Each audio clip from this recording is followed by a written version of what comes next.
కాబట్టి ఎన్నో ప్రాణములు ఉండేటువంటివి ప్రాణములు లేనటువంటివి అన్నీ కూడా సృష్టించారనమాట. సరే, బ్రహ్మ ఏమైనా మొదటనే సృష్టించాడు అన్నిటిని అంటే కాదు. దానికి కూడా ఒక పద్ధతిగా ఒకటి తర్వాత ఒకటి. ఉదాహరణకి మనకి అంటే బ్రహ్మని అలా పోల్చలేము, కానీ మనం అర్థం చేసుకుని చెప్తున్నాను. ఒక పిల్లవాడు ఉంటాడనమాట. ఒక డ్రాయింగ్ వేయాలనుకుంటాడు. డ్రాయింగ్ వేసి అన్ని తీసుకుంటాడు, పాపం ఏదో గీస్తాడు. గీసిన తర్వాత అరే ఇది బాగలేదు అంటే తన మనసులో ఉన్నటువంటి ఆ చిత్రము ఆ దీనిపైన రాలేదన్నమాట. క్యాన్వాస్ పైనో పేపర్ పైనో రాలేదు. అందువల్ల ఏం చేస్తాడు, దాన్ని అలాగే పక్కన పెట్టేస్తాడు. అంటే దాన్ని ఏమి నాశనం చేయడు, అలాగే పక్కన ఉంటుంది. తర్వాత ఇంకో పేపర్ తీసుకుంటాడు, మళ్ళా చిత్రీకరిస్తాడు. అది కూడా సంతోషాన్ని కలిగించదు, ఎందుకంటే కొంతవరకు బాగానే ఉంది, అంటే ముందు గీసిన దానికంటే కూడా కొంత బాగున్నది. కానీ తన మనసులో ఏదైతే ఉన్నదో దాని యొక్క పరిపూర్ణమైనటువంటి భావానికి తగినట్లుగా పరిపూర్ణంగా లేదు ఆ చిత్రం. కాబట్టి దాన్ని మళ్ళా పక్కనే పెడతాడు. ఈ విధంగా పలుమార్లు ఇచ్చి చివరికి ఆహా ఇది బాగున్నది అనుకుంటారు. ఇదే బ్రహ్మ యొక్క సృష్టి కూడా. ఆయన ముందే ఏమి పర్ఫెక్షన్తో చేయలేదు. కొన్నిటిని సృష్టించి తరువాత వాటిలో ప్రాణం లేదని కానీ, లేదులో వాటిలో చేతన లేదని కానీ తరువాత మరలా ఇంకో సృష్టిని చేయించాడు. ఇవి ఎలాగ సృష్టి జరిగినది అంటే దేవతలు, మనుష్యులు, తిర్యకులు అంటే ఏమిటి, జంతువులు, పశుపక్షాదులు, వాటిలో మళ్ళీ అనేక విధమైనటువంటి జంతువులు, పశుపక్షాదులు, అనేక విధమైనటువంటి అవన్నీ ఎలా సృష్టించాడు అనే దానికి ఈ యొక్క 5వ అధ్యాయం కొంత సమాధానాన్ని ఇస్తుంది అనమాట, తెలియవస్తుంది మనకి విధానం అనమాట. అది కూడా మైత్రేయుడు అడిగినటువంటి ప్రశ్నకి పరాశరుడు చెప్పేటువంటి సమాధాన రూపంలో బ్రహ్మ యొక్క సృష్టి ఎలా జరిగినది అనేటువంటి విషయాన్ని మనకి తెలియజెప్తున్నారనమాట ఈ దీంట్లో. కాబట్టి అందుకే ఇదంతా కూడా సంభాషణ పూర్వకంగా జరుగుతుంది అనమాట. మైత్రేయుడు అడగటము, పరాశరుడు చెప్పడము, దానికి సంతృప్తి చెందనటువంటి సంతృప్తి అంటే తాను అడిగినటువంటి విషయానికి సంతృప్తికరమైన సమాధానం వచ్చినది. కానీ దాని తర్వాత ఇంకొక ప్రశ్న ఉద్భవిస్తుంది అనమాట. మనలో కూడా ఏదైనా ఒక ప్రశ్న ఒకరు వేస్తారు అనుకోండి, మీరు ఒక సమాధానం చెప్తారు, వెంటనే ఆయన వేసిన ప్రశ్నకి కొంత సంతృప్తికరమైన సమాధానం అందుతుంది, కానీ ఇంకొక ప్రశ్న ఉద్భవిస్తుంది అన్నమాట. ఆ ప్రశ్నను మళ్ళీ అడుగుతాడు. ఈ విధంగా సంభాషణ, వీరి ఇరువురి మధ్య జరిగే సంభాషణ మూలకంగా ఈ యొక్క బ్రహ్మ యొక్క సృష్టి గురించి మనకి తెలియబడతాం జరుగుతున్నమాట. శ్రీ మైత్రేయ ఉవాచ అంటే మైత్రేయుడు ఉవాచ అంటే అడుగుతున్నాడు ఎవరిని, పరాశం ఏమని, యథా ససజ్జ దేవో అసౌ దేవ ఋషి పితృ దానవాన్. దేవ ఋషి అది కలిసిపోతే దేవర్షి అయిపోతుంది. దేవ ఋషి పితృ దానవాన్ మనుష్య తిర్యక్ వృక్షాదీన్. మనుష్య తిర్యక్ వృక్ష ఆదీన్ అంటే మున్నగుని అర్థం. ఆదీన్ భూ వ్యోమ సలిల ఔకస. ఓకస, ఓకస అంటే నివసించేటువంటి అని అర్థం. ఎక్కడ నివసించేటువంటి? భూ వ్యోమ అంటే భూమిపై, వ్యోమ అంటే ఆకాశంలో, సలిల నీటిలో. అంటే ఆ బ్రహ్మదేవుడు యథా ససజ్జ ఎలా సృష్టించాడు వేటిని, దేవో అంటే దేవతలను, అసౌ దేవ ఋషి పితృ దానవాన్ ఋషులను, పితృగణాలను, దానవులను, మనుష్య తిర్యక్ వృక్షాదీన్ మానవులను, తిర్యక్కులైనటువంటి పశుపక్ష్యాదులను, వృక్షాలు మున్నగు వాటిని, భూమిపై ఆకాశంలో నీటిలో వసించేటువంటి ప్రాణులను ఎలా సృష్టించాడు. మనుష్య తిర్యక్ వృక్షాదీన్ భూ వ్యోమ సలిలౌకస. సలిల ఓకస అంటే ఈ ఓకస అనేది అన్నిటికీ భూ ఓకస, వ్యోమ ఓకస, సలిల ఓకస అంటే వాటి అన్నిటిలో సృష్టించి అంటే నివసించేటువంటి. అంటే మనకి తెలుసు కొన్ని భూమిపైన ఉంటాయి, కొన్ని ఆకాశంలో ఉంటాయి, కొన్ని నీటిలో ఉంటాయి. వీటి అన్నిటినీ కూడా ఎలా సృష్టించాడు అనేటువంటి విషయాన్ని ఈ బ్రహ్మరూపాన్ని ధరించినటువంటి దేవుడు సృష్టి చేసినాడు అని చెప్పబడింది. కాబట్టి ముందు అధ్యాయంలో దానికి సంబంధించిన క్రమమును తెలుసుకోవాలని కోరికల వాడైనటువంటి మైత్రేయుడు తన గురువు గారిని ప్రశ్నిస్తున్నాడు అనమాట. ఆ విధంగా శరీరం అంటే జలములు, నీళ్లు, ఎవరికి నివాస స్థానములు అవి వారు భూ వ్యోమ సలిలౌకసులు. భూ వ్యోమ సలిలౌకసులు. కాబట్టి ఓ ఆచార్య, ఈ బ్రహ్మరూపధారి అయినటువంటి ఈ దేవుడు దేవతలను, ఋషులను, ఇక్కడ ఒకటి విషయం మధ్య బ్రహ్మ బ్రహ్మ అని చెప్పడం లేదు, బ్రహ్మరూపధారి అయినటువంటి దేవుడు. అంటే ఎక్కడ మనం మర్చిపోతామేమో అని చెప్పాను అనమాట. అంటే వీటన్నిటికీ మూల కారణం ఎవరు? విష్ణువు. కాబట్టి ఆయనకు ఇవ్వాల్సినటువంటి ప్రాధాన్యత లేదు, వెయిట్ అంటాం మనం, వెయిట్ ఇస్తా ఉంటుంటాం. అంటే ఏమిటి? ఇవ్వవలసిన ప్రాధాన్యత అనమాట. అది ఇవ్వకపోవాలని ప్రతిసారి కూడా బ్రహ్మరూపధారి అయినటువంటి తదా యథాసత్య దేవో అసౌ దేవర్షి పితృ దానవాన్ మనుష్య తిర్య వృక్షాదీన్ వ్యూ వ్యోమ సలిలౌగత, ఏ ప్రకారంగా సృష్టి చేసినాడు అని చెప్పి అడగటం జరుగుతుంది. అప్పుడు యద్గుణం యస్వరూపం చ యస్వభావం జగద్విజ సర్గాదౌ సృష్టవాన్ బ్రహ్మ తన్ మమ ఆచశ్వ తత్వత. తన్ అంటే తత్ అని అర్థం. తత్ మమ ఆచశ్వ తత్వత. తత్వత అంటే ఏమిటి? ఉన్నది ఉన్నట్లుగా అంటే ఏమిటి? యథార్థంగా వివరించని చెప్తున్నాడు. అంటే ఇది ఏం సందేహం అని కాదు. అంటే ఒకసారికి ఏమవుతుందంటే మనం ప్రత్యేకంగా ఎందుకు చెప్తాం? ఉన్నది ఉన్నట్టు చెప్పురా అంటుంటాం. ఉన్నది ఉన్నట్లు అంటే ఒకవేళ జరిగిన విషయాన్ని కొంత చెప్పకుండా వదలవచ్చు. ఏదైనా ముఖ్యమైనటువంటి సారాంశం మాత్రం చెప్పొచ్చు. అంతేగాని అబద్ధం చెప్తాను నిజం చెప్పమని కాదండి. ఇక్కడ తత్వత అంటే నిజం చెప్పమని కాదు, ఉన్నది ఉన్నట్లుగా చెప్పరు. అంటే ఏదైనా ఒక సంఘటన జరిగినప్పుడు మనం దాన్ని పూసగుచ్చినట్లు చెప్పకపోవచ్చు. ఏదో బయట ప్రమాదం జరిగిందండి అని చెప్పొచ్చు మనం. ఒక వ్యక్తి చనిపోయాడు ఇంతే చెప్పొచ్చు మనం. అంతేగాని ఆ ప్రమాదము ఎలా జరిగినది, ఎవరి తప్పు ఏమిటి, ఆ వ్యక్తి ఎవరు, ఏమిటి, చనిపోయిన, ఇవన్నీ వివరాలు అనమాట. కాబట్టి ఇక తత్వత అంటే పూర్తి వివరములతో అనేటువంటి అర్థం. అన్నిటినీ వివరంగా చెప్పమని చెప్తున్నాడు. యత్ గుణం యత్ స్వరూపం, యత్ గుణం యత్ స్వరూపం చ యత్ స్వభావం జగద్విజ సర్గాదౌ సృష్టవాన్ బ్రహ్మ.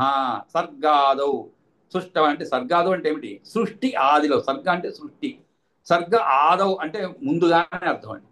సర్గాదౌ సృష్టవాన్ అంటే సృష్టించాడు బ్రహ్మ.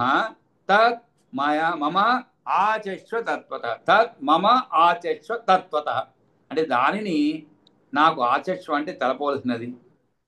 కాబట్టి ఏ జగత్తు ఏ గుణం కలదానినిగా, ఈ జగత్తు ఏ గుణం కలదానినిగా, ఏ స్వరూపం కలదానినిగా, ఏ స్వభావం కలదానిగా, ఏ స్వభావం సృష్టి ఆదిలో బ్రహ్మ సృష్టించాడో ఓ ద్విజోత్తమ, జగద్విజ అంటే ఓ ద్విజోత్తమ, దానిని నాకు తత్ మమ ఆచశ్వ తత్వత.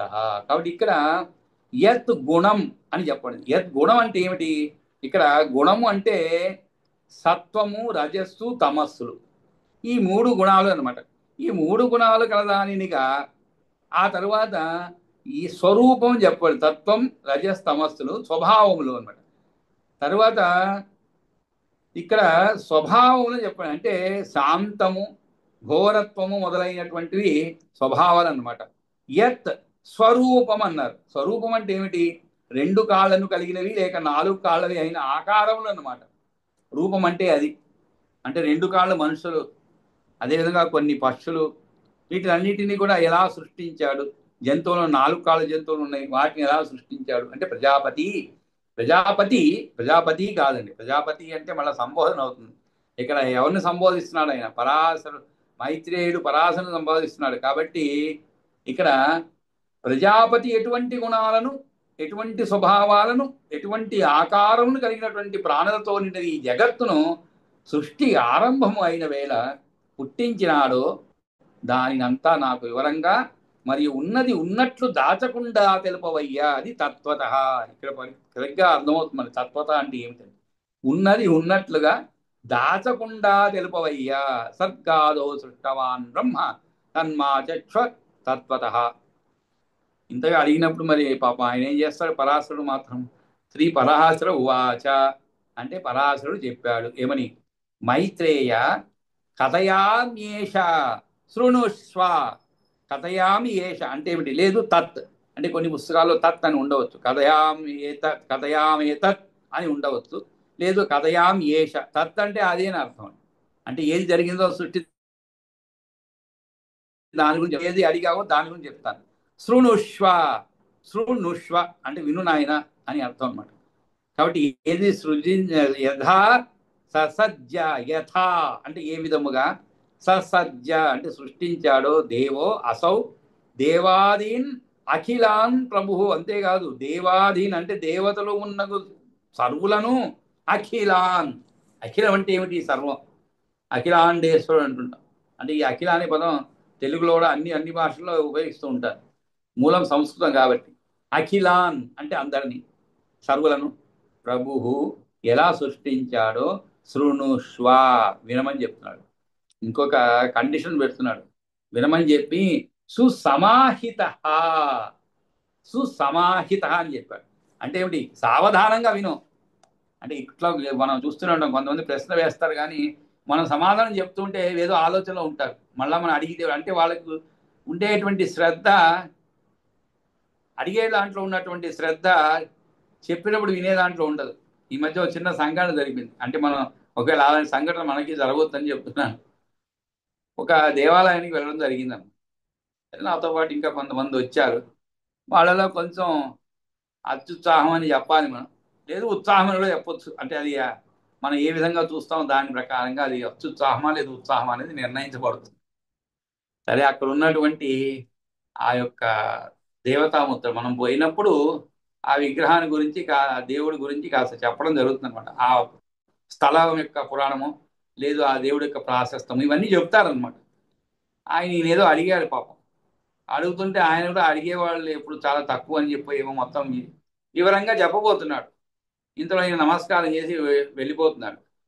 ఆయన వెనక్కి పిలిచాడు. వెనక్కి పిలిచి నిజంగా జరిగిన సంఘటన అనమాట. అంటే ఆయనలో అంత నిరుత్సాహము, అసహనం ఏర్పడింది అనమాట. చెప్పే అతను ఆ పూజారి, ఆయన నువ్వు అడిగావు కానీ చాలా ఆ, నెమ్మదిగా స్పష్టంగా చెప్పాడు. నువ్వు అడిగావు బాగానే ఉంది, నీలో ఉన్నటువంటి తెలుసుకోవాలనే కోరిక నాకు చాలా నచ్చింది. మరి నేను చెప్పినప్పుడు వినాలి కదా నువ్వు. అంత వినలేనటువంటి సమయం లేదు అనుకోవచ్చు, ఒకవేళ నాకు తెలీదు. కాబట్టి సమయం లేనటువంటి వాడు నువ్వు ఎందుకు అడిగావు? సమయం ఉన్నప్పుడు శ్రద్ధగా వినే ఓపికను అడగాలని చెప్పి 4 చివాట్లు పెట్టి పంపించాడు. ఏం చెప్పలేదు, మళ్ళా విషయం అయితే ఏం చెప్పలేదు. ఎందుకంటే ఇక్కడ సుసమాహిత అన్నారు. అంటే ఏమిటి? చాలా శ్రద్ధగా విను.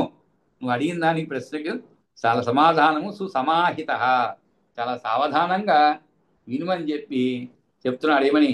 సృష్టిం చింతయ తస్య కల్పాదిషు యథా పురా అబుద్ధిపూర్వక సర్గ ప్రాదుర్భూత తతోమయ. ప్రాదుర్భూత తమోమయ, సారీ తతోమయ కాదు, తమోమయ. అంటే ఎలా జరిగింది అసలు? అంటే సృష్టి మనం ఇంతకుముందే చదువుకున్నాం. విష్ణుమూర్తి సృష్టించిన దాంట్లో ఎటువంటి స్వార్థం, అంటే ఎటువంటి స్వార్థం లేదు. ఆయన ఎలా సృష్టించాడు, అది ఎలాగ అనేది ఈ ఒక లీలగా సృష్టించాడు. అంటే ఏమిటి? ఒక ఆటగా ఏ విధంగానైతే చిన్నపిల్లలు ఆడుకుంటారో, అది కూడా చదువుకున్నాను. ఆ విధంగా ఒక ఆడుకుంటూ సృష్టించాడు బ్రహ్మ ద్వారా. కాబట్టి ఇక్కడ బ్రహ్మదేవుడు పూర్వకల్పాదులను సృష్టిని గురించి సృష్టిం చింతయత తస్య. చింతయత అంటే చింతించుతున్నటువంటి దేని గురించి? సృష్టిం చింతయతస్య కల్పాదిషు యథా పురా. పుర అంటే పూర్వమని, యథా పుర అంటే ఇంతకు ముందు అని అర్థం. ఈ ఇంతకు ముందు సృష్టించినటువంటి విషయాన్ని గురించి ఆయన ఆలోచిస్తున్నాడు. యథా ససజ్జ దేవో అసౌ దేవాది అఖిలాన ప్రభు. ఈయన సమాజం చెప్తాం ఏమని? సృష్టిం చింతయత తస్య కల్పాదిషు యథా పుర అబుద్ధిపూర్వక సర్గ ప్రాదుర్భూత తమోమయ. ఆయన ఆయన తమోమైనటువంటి విశేష ధ్యానము లేనటువంటి బుద్ధిపూర్వకంగానే సృష్టి సంభవించిందని. కాబట్టి అవిద్య అనేది లేనట్లయితే పుట్టింపని దేహాలు జీవులకు కర్తృత్వం, అంటే కర్త ఆయా పనులను చేసేవాడు నేను కర్తను కనుక దీని బలము నాకే దక్కాలని తలచడము, భోక్త అనుభవించేవాడు భోక్తృత్వం మొదలైన తెల్లవు కనుక ముందుగా అవిద్య యొక్క విభాగం వివరిస్తున్నాడు. ఏమని? సృష్టమితి, సృష్టిమితి అంటే అబుద్ధిపూర్వకముగా. అంటే ఏమిటి? అవధానము లేనందువల్ల ఏర్పడింది, పుట్టినటువంటిది. తమోమయ అంటే తమోమయం అనగా అవిద్య పనిచేయడము ఉండడముల వలన జరుగుతుండేవి. ఇక్కడ నీవు కోరినట్లుగానే వివరించబోతున్నాను. శ్రద్ధగా మనస్సు పెట్టి విను. పూర్వకాలంలో సృష్టిని ఏ విధముగా చేయవలెను అని భగవంతుడు ఆలోచించుతూ పరధ్యానంలో ఉండగా ఆయన అనుకోకుండానే ఒకానొక సర్గము తమోగుణము ప్రధానంగా కలిగేటువంటిది పుట్టుకొచ్చింది. ఆయన ఏమి ప్రత్యేకంగా సృష్టించలేదు, అలా ఆలోచిస్తూ ఉన్నారు అనమాట. అంటే ఇదేదో ఒక్కోసారికి అంటే ఊరికే ఉదాహరణకి నవ్వుతూ చెప్తున్నాను. మనం వంటలు చేస్తుంటాం ఇంట్లో, స్త్రీలు ముఖ్యంగా, అంటే వాళ్ళే కదా ఎక్కువ చేసేది. వంట చేసేటప్పుడు కూడా ఒక్కోసారికి మనం అనుకున్నది ఒకటి, కానీ ఏదో ధ్యాసలో ఉంటాం అనమాట. అది వేరే విధంగా తయారవుతుంది ఒకసారికి వంట. కానీ అది కూడా బాగానే ఉంటుంది, దాన్ని తినకుండా బయట వేసే పదార్థంగా కాదు. కానీ మనం అనుకున్న దానికి కొంచెం వైవిధ్యంగా ఉంటుందన్నమాట. ఎందుకని మనం ఏదో ఆలోచిస్తూ ఉంటాం, ఆ సమయానికి ఈ విధంగా ఇది వేరే విధంగా తయారవడం జరుగుతుంది అనమాట. లేదు ప్రపోర్షన్స్ అంటాం, అంటే పప్పు ఇంత ఉండాలి, బియ్యం ఇంత ఉండాలి, అది కానీ తేడా వచ్చింది అనుకోండి వేరే విధంగా తయారవుతుంది. లేదు పాకం పట్టేదంటే కొంచెం పాకం గట్టిగా, లేదు కొంచెం ఎక్కువ పాకం అయిపోయింది, ఎక్కువ ఇదిగా అయిపోయింది అనుకోండి, అది వేరే విధంగా. ఈ విధంగా బ్రహ్మ కూడా సృష్టించేటప్పుడు ఆయన ఏదో ఇంతకుముందు చేసిన సృష్టి గురించి ఆలోచిస్తూ ఉన్నాడంట. అప్పుడు ఆలోచించేటప్పుడు తనకు తన ఆలోచన అంటే సావధానంగా లేనప్పుడు ఒక సృష్టి జరిగింది. అదే ఈ యొక్క తమో గుణము కలిగినటువంటి ఒక సృష్టి జరిగిపోయింది అన్నమాట. కాబట్టి మున్ముందు తమోమయమైన విశేష ధ్యానం లేని బుద్ధిపూర్వకంగాని సృష్టి సంభవించింది. కాబట్టి నీవు కోరినట్టు చెప్తున్నానని చెప్పి మొదటగా ఎలా తమో గుణములకు ప్రధానంగా కలిగినటువంటిది పుట్టుకొచ్చినది. ఇంతకీ అవి ఏమిటది? సృష్టిం చింతయత్తస్య కల్పాదిశి యథాపుర అబుద్ధిపూర్వక సర్గ ప్రాదుర్భూత తమోమయ తమో మోహో మహామోహ తామిశ్రో హి అంధ సంహిత అవిద్య పంచభూత్వేష ప్రాదుర్భూత మహాత్మన. ఆ మహాత్ముని వల్ల ఎటువంటి 5 రకములైనటువంటి, అంటే ఏవి? తమస్సు, మోహం, మహామోహం, తామిశ్రం, అంధతామిశ్రం అనే పేర్లతో పిలువబడేటువంటి అవిద్యాపూర్వకమైనటువంటి 5 విధాల సృష్టి ప్రాదుర్భవించింది అన్నమాట. అంటే మనం ఏది కూడా కావాలని చేసుకున్నప్పుడు సరిగా వస్తున్నమాట. ఏది కూడా ఇందాక చెప్పినట్టు ఒక పెయింటింగ్ కానీ, ఏది ఒక వంటకం కానీ, కానీ అది సరిగా లేనప్పుడు పెయింటింగ్ కూడా. ఒకసారి మా చిన్నప్పుడు ఇంటర్మీడియట్ చదివేటప్పుడు బొమ్మలు వేసేవాడు అనమాట. కాక్రోచ్ వేయమనేవాడు, అంటే జువాలజీ చదివాం కాబట్టి. అది ఎంత పెద్దదిగా వేసేవాడినంటే సార్, జువాలజీ సార్ నవ్వేవారు అనమాట. ఏమయ్యా అసలు కాక్రోచ్ ఇంతకంటే చిన్నదిగానే ఉంటుంది, మరి ఇంత పెద్దది వేసామని నవ్వుతుండే. అంటే బుద్ధి అదేదో అలా అలా వేస్తూ వేస్తూ సరే కొంచెం ఎక్కడో తప్పు పోయింది అనుకోండి, దాన్ని సవరించే దానికోసము ఇంకొంచెం పెద్దది చేయడం, ఇలా పెద్దదైపోతుంది అనమాట. కాబట్టి ఆ విధంగా ఇక్కడ బ్రహ్మ సృష్టి కూడా తమోగుణమైనటువంటి ఒక సృష్టిని చేశాడు. దాన్నే చెప్తున్నాడు ఏమని? తమ ఇది అంధ అనే సంజ్ఞ కలది. అంటే ఏమిటి? అంధ తామిశ్రం అంటే ఏమిటి? దాని యొక్క 5 పర్వములు. కాబట్టి ఈ పర్వములు అంటే కణుపులని అర్థం. మనం చూస్తూ ఉంటాం, చెరకు గలకు కనిపించేటువంటి జానెడు పొడవు ఉండేటువంటి విభాగాలు అనమాట. అవే వృత్తి విశేషం. అంటే దేనికి గలవో అది పంచవృత్తి విశేషం. దాంట్లో ఒకటి తమము. అంటే ఆ విధంగా చెరుకులో ఉండేటువంటి కణుపుల వలె తమము అంటే ఏమిటి? ఇది తన శరీరము మొదలైన వాని యందు, అనగా ఆత్మ కాని దాని యందు అనాత్మని ఆత్మాభిమానము నేను అని గట్టిగా నమ్మిక కలిగి ఉండుట అనమాట. తమము అంటే ఏమిటి? తమం అంటే ఏమి లేదు, ఇది తన శరీరము మొదలైన వాని యందు, అనగా ఆత్మ తాను కాని దాని యందు అనాత్మని ఆత్మాభిమానం నేను అని గట్టిగా నమ్మకం కలిగి ఉండటం అనమాట. అటువంటి గట్టి నమ్మకం కలిగి ఉండటం నేను అనేటువంటిది అనమాట.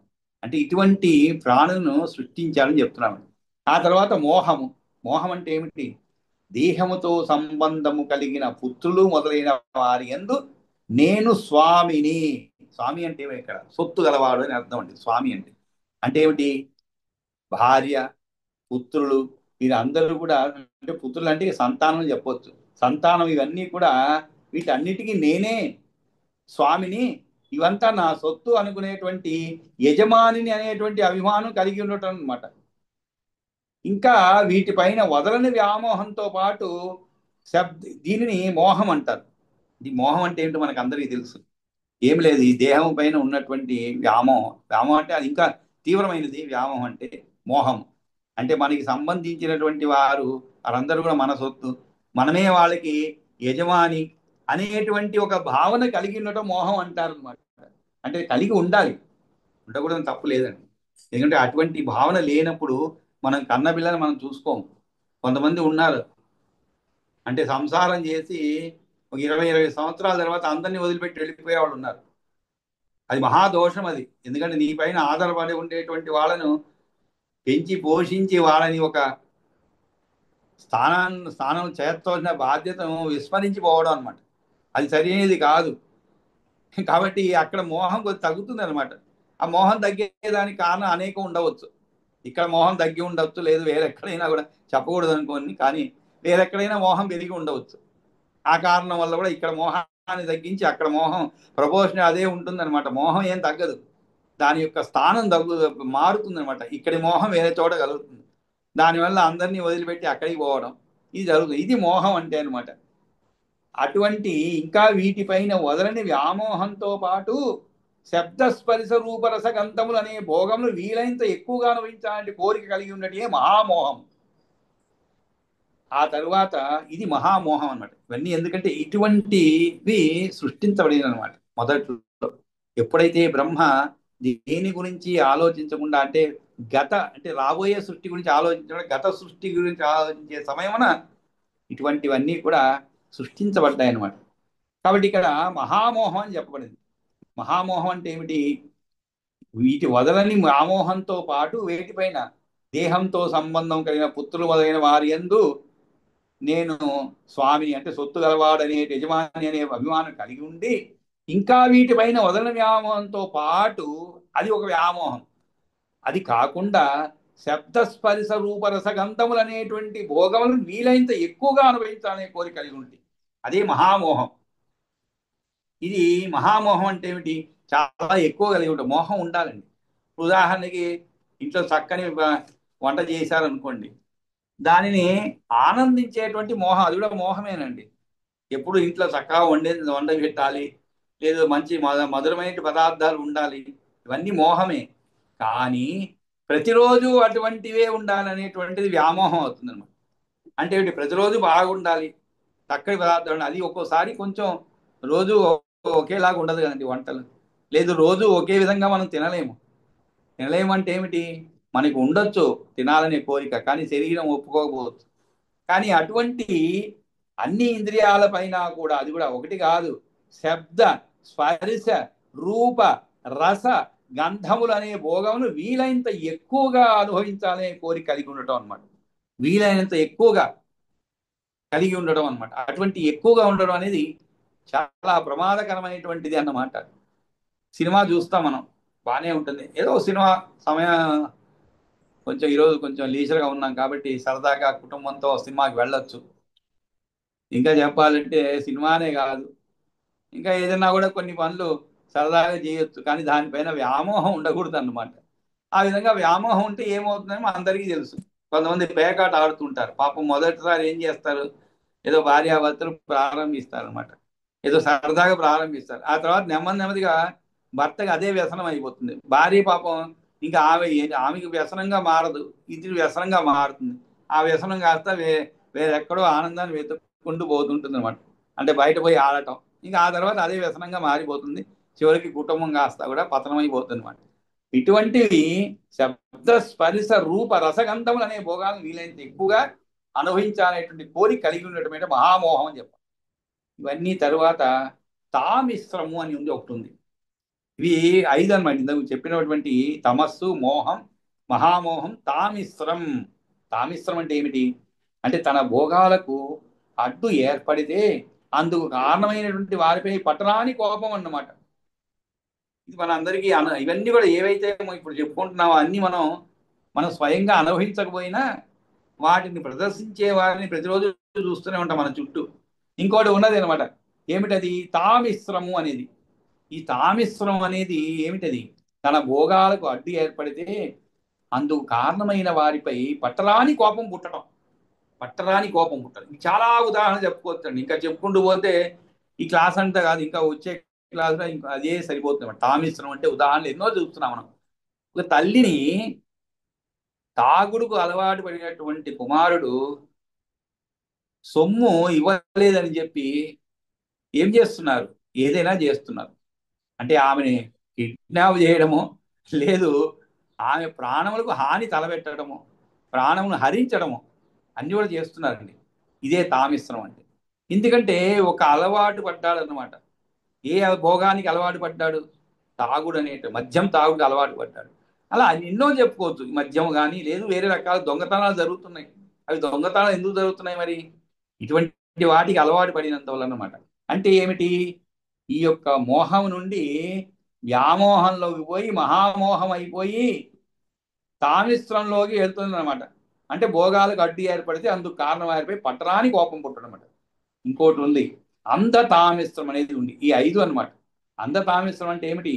తనకు ఉన్న భోగాలు నశించిపోతవేమో అని శంకతో ఎల్లప్పుడూ కూడా వాటిని రక్షించుకునే విషయంలో పట్టుదలను కలిగి ఉండటం అనమాట. ఇది ఒక రకమైనటువంటిది. అంటే తనకు ఉండేటువంటి భోగాలు ఎక్కడ నశించిపోతాయని చెప్పి వాటిని రక్షించుకునే విషయంలో పట్టుదలను కలిగి ఉండటం. అంటే ఏమిటి? ఎలాగైనా వాటిని రక్షించుకోవాలి అనేటువంటిది అన్నమాట. అంటే తనకు ఉండేటువంటి భోగాలని ఎలాగైనా రక్షించుకోవాలి అనేటువంటి తాపత్రయం అన్నమాట. దానిని అంధ మిశ్రమం అంటారు. సరే, అంధతామిశ్రం అంటారు. కాబట్టి ఇటువంటి ఈ తమస్సు, మోహం, మహామోహం, తామిశ్రం, అంధతామిశ్రం అనే పేర్లతో పిలువబడేటువంటి అవిద్యాపూర్వకమైన 5 విధాల సృష్టి ప్రాదుర్భవించింది. తమో మోహం, మహామోహం, తామిశ్రోహి అంధ సంహిత అవిద్య పంచపూర్వేష ప్రాదుర్భూత మహాత్మన. కాబట్టి ఈ 5 ఉన్నటువంటి వాటితో ఈ 5 విపర్యములను అంటే వ్యత్యాసములు, తడబాటును పతంజలి కూడా చెప్పుకున్నాడు యోగ శాస్త్రం. ఏమిటవి? అవిద్య, మమత, అస్మిత, రాగద్వేషములు, అభినివేశములు అనేటువంటి క్లేశములు అన్నమాట. కాబట్టి ఈ విధంగా ఏమరపాటుగా ఉన్నటువంటి పరబ్రహ్మ నుండి అవిద్య జన్మించింది. అది 5 పర్వములు అంటే కణుపులను కలిగినటువంటిది అన్నమాట. చెరకు, గడకు ఈ విభాగాలు కనిపిస్తవి. ఆ విధంగానే చెరకును నమిలినప్పుడు ఏమవుతుంది? మనకి మధురమైన రసం లభిస్తుంది. కానీ చివరికి ఏమవుతుంది? ఆ పిప్పి వలన దుఃఖం అధికమవుతుంది అనమాట. అంటే ఏమిటి? అది ఏ దీన్ని చాలా మంది సంసారంతో పోలుస్తున్నారు. అంటే ఇవన్నీ చెప్పుకోకూడదు ఇప్పుడు. సంసారంతో పోలుస్తున్నమాట. దాంట్లో ఉండేటువంటి ఆనందం అంతా కూడా కొంతకాలం బాగానే ఉంటుంది. ఆ తర్వాత కష్టాల పర్వం ప్రారంభం అవుతుంది అనమాట. అప్పుడు ఆ కష్టాల పర్వమే మనం ఈ యొక్క చెరకు గడరు మధురమైన రసాన్ని అయిపోయిన తర్వాత కలిగేటువంటి భావనే అన్నమాట. ఏదైతే ఆ పిప్పి ఉన్నదో దానివల్ల దుఃఖం అధికమవుతుంది.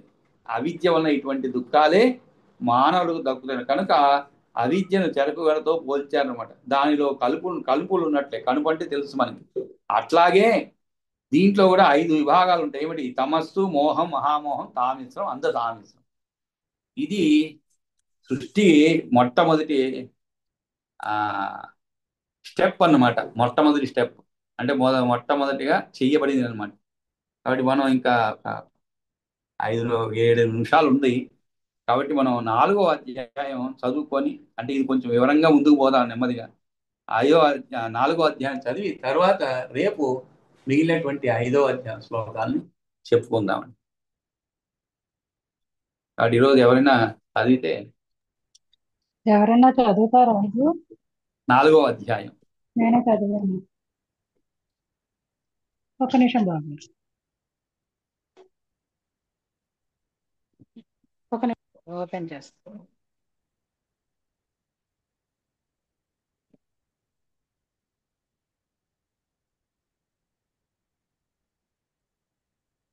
బాగా నేనే చదివిస్తానండి.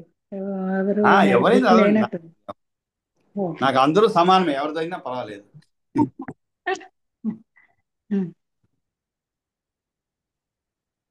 ఒక్క నిమిషం.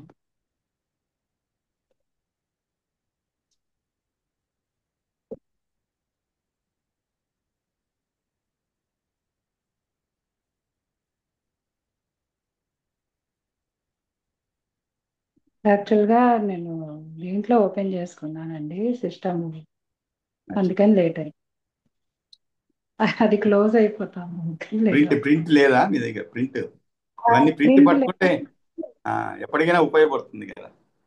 అది ట్యాబ్ లో ఓపెన్ చేసుకుంటున్నా, అవునవును. అది క్లోజ్ అయిపోతుంది ఓపెన్ చేస్తుంటే. ఒక్క నిమిషం.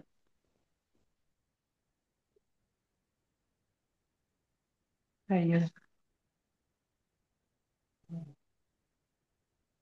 లేదంటే ఇంకా ఓపెన్ 2 శ్లోకాలు చెప్పుకున్నా రేపటి తయారుగా ఉండండి చదివేందుకు.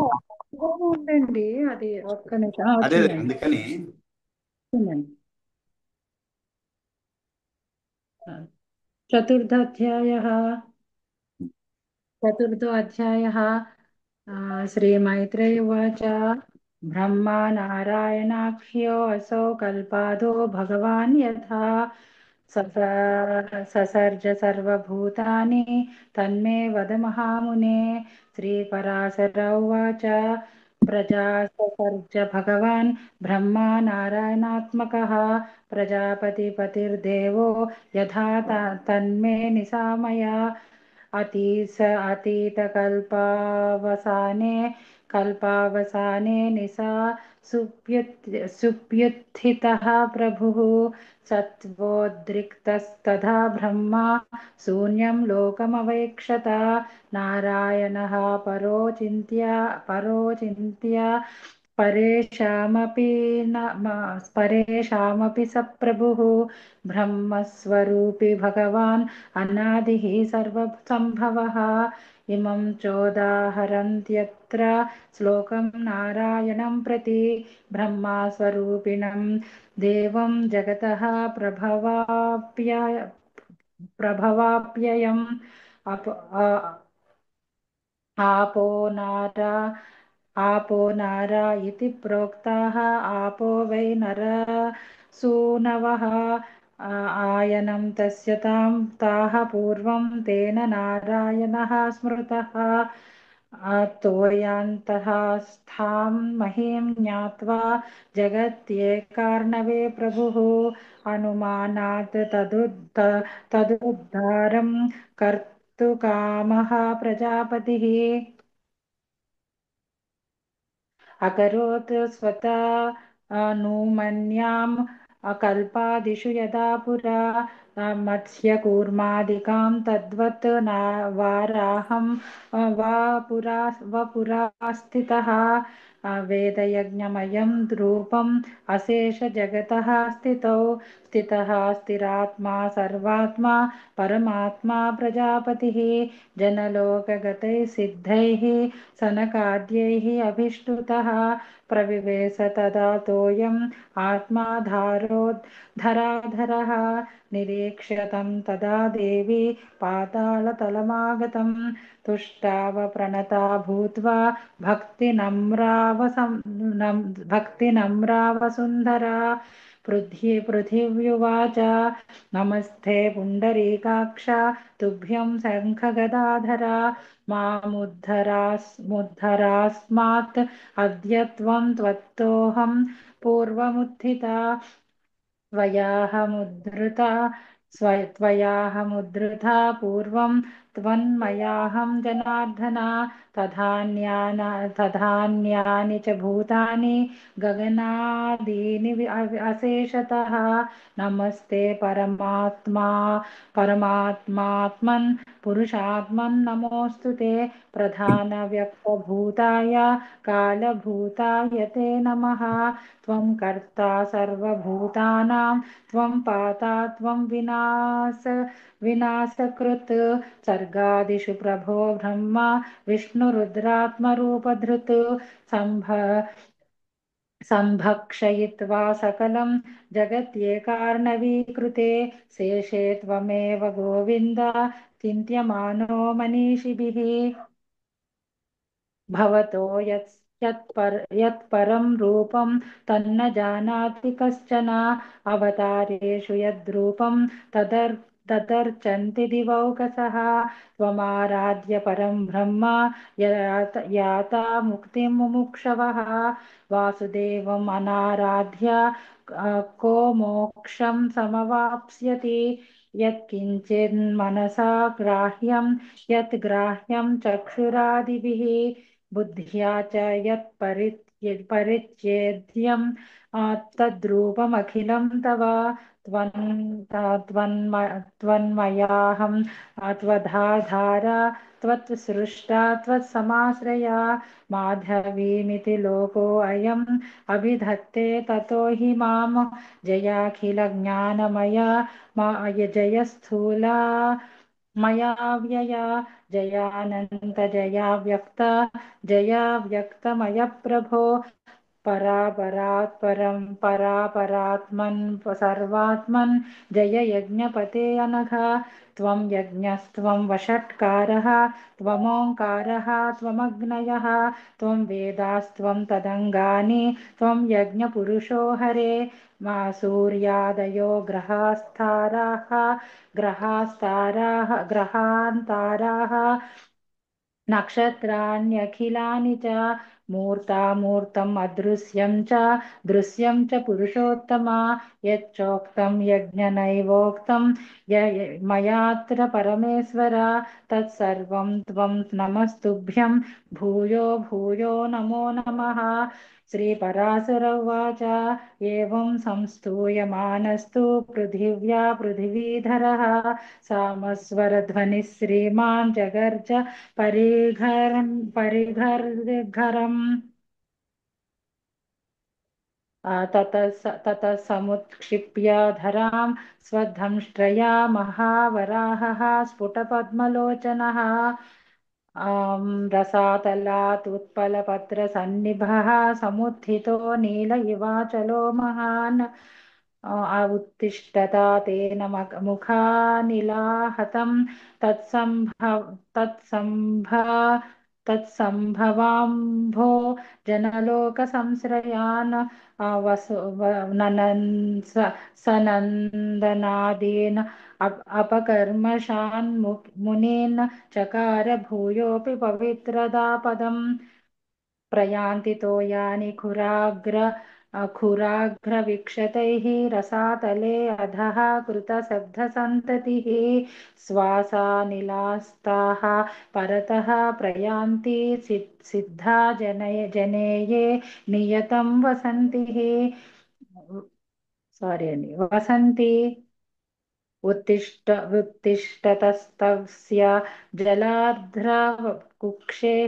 महावराहस्य महीं विगृह्य विधून्वतो वेदमयं शरीरं रोमाञ्चरस्था मुनयस्तु स्तुवन्ति तं तुष्टुवुः तोषपरीतचेतसो लोके जने ये निवसन्ति योगिनः न सनन्दनाद्या ह्यतिनम्रकन्धराः धराधरं धीरतरोत्थते क्षणं यजयेश्वराणां परमेश केशव प्रभो गदा शङ्खधरासि चक्रभृत् प्रसूतिनाशस्थितिहेतुरीश्वरः त्वमेव नान्यत् परमं च यत्पदम् पादेषु वेदास्तव यूपदंष्ट्रा दन्तेषु यज्ञाश्चितयश्च वक्त्रे हुतास जिह्वोऽसि तनूरुहानि दर्भाः प्रभो यज्ञपुमान् त्वमेव विलोचने रात्रिहनि महात्मन् सर्वात्मकं ब्रह्म परं शिरस्ते सुक्तान्यवशेषानि सटाकलापो घ्राणं समस्तानि हवींषि देवा त्रक्तुण्ड सामस्वरधीरनादा प्राग्वंश काया अखिल सत्रसन्धे पूर्तेष्टधर्मश्रवणोऽसि देवा सनात्मनात्मन् भगवन् प्रसीद पदक्रमाक्रान्तभवं भुवं भवन्तम् अधिष्ठितं